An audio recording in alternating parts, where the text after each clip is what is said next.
America এবং ইরানের যুদ্ধ এবার যে জায়গায় পৌঁছে গেল তা কিন্তু অত্যন্ত ভয়ানক কিছু জিনিস গোটা বিশ্বের সামনে আমাদের সামনে উত্থাপিত করছে।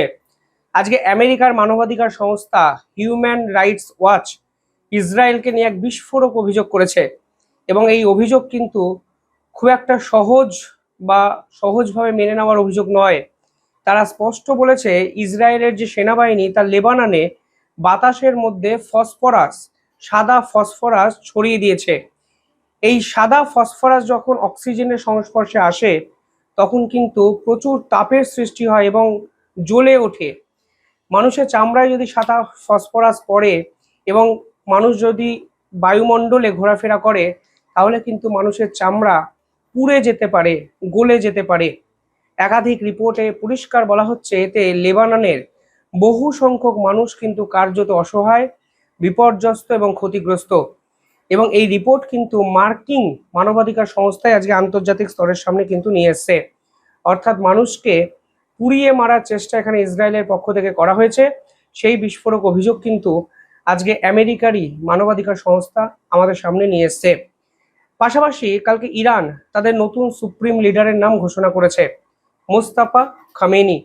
এই মোস্তাফা খামেনি হলো যিনি মারা গেছেন আগের সুপ্রিম লিডার আয়াতুল্লাহ খামেনির ছেলে, এবং মনে করা হতো আয়াতুল্লাহ খামেনির আড়ালে তিনি ইরানকে কিন্তু কন্ট্রোল করতেন। অর্থাৎ ইরানের সেনাবাহিনী, ইরানের সরকারি সংবাদ সংস্থা, ইরানের জুডিশিয়ারি সিস্টেম এই মোস্তাফা খামেনি কিন্তু কন্ট্রোল করতেন, এবং তার নাম কার্যত ঘোষণা করা হয়েছে। ফলে এর ভিতরে কোনো সারপ্রাইজড নেই।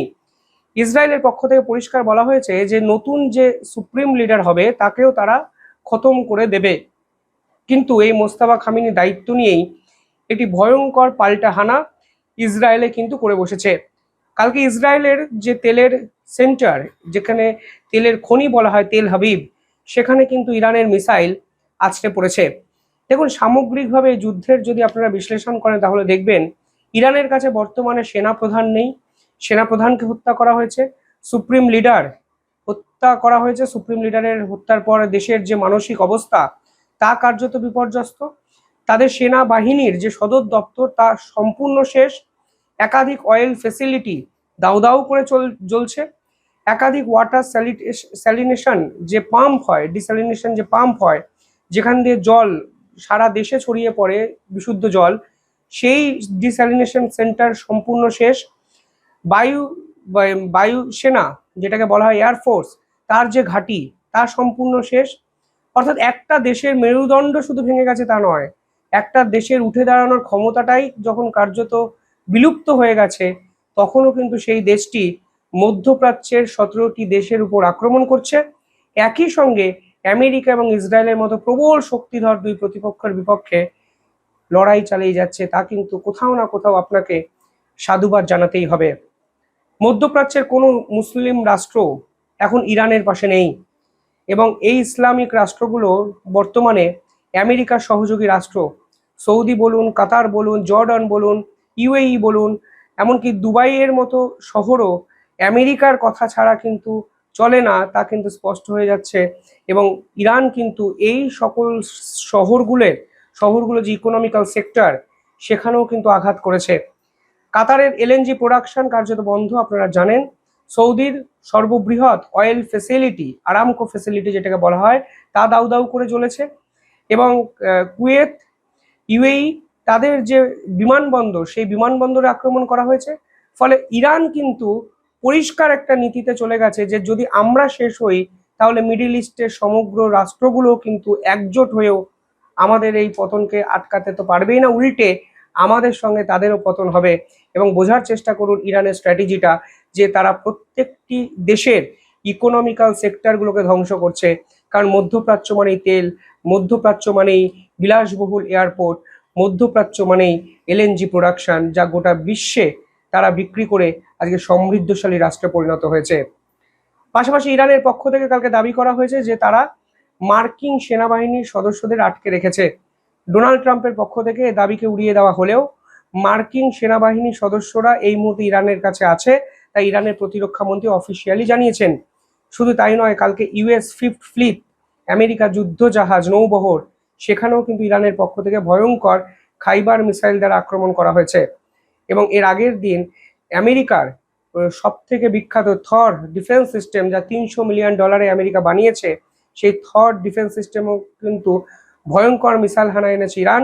এর ফলে জর্ডনে মার্কিন স্থাপনা কার্যত লণ্ডভণ্ড, এবং আজকে ইসরায়েলকে কার্যত বাধ্য হয়েই লেবাননের হিজবুল্লাদের উপর এই ধরনের ফসফরাস বৃষ্টি করতে হয়েছে। কারণ এই যুদ্ধ আলটিমেটলি প্রক্সি ওয়ারে কিন্তু বদলে গেছে, কারণ ইরানকে পিছন থেকে সাপোর্ট করছে রাশিয়া।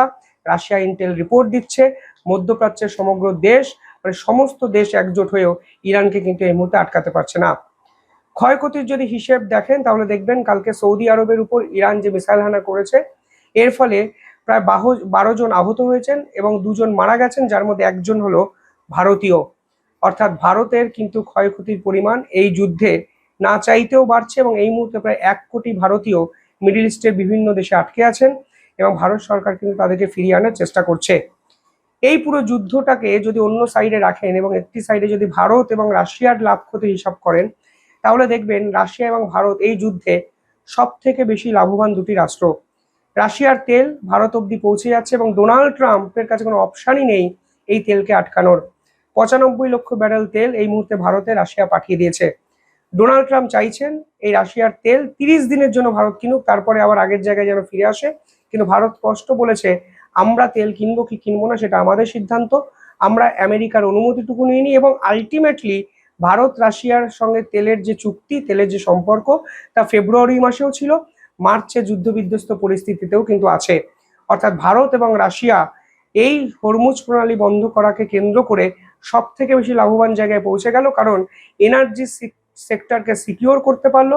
গোটা মিডিল ইস্ট যখন এনার্জি সেক্টর ক্রাইসিসে চলে গেছে, যখন ইউরোপে হরমুজ প্রণালী বন্ধ করে দেওয়ার ফলে তেলের সংকট আসন্ন, ঠিক তখন ভারত এবং রাশিয়া নিজেদের মতো করে মিউচুয়াল আন্ডারস্ট্যান্ডিংয়ে আজকে কিন্তু পরিষ্কারভাবে এই পুরো সিনারিওটার ফায়দা নিয়ে চলে গেল।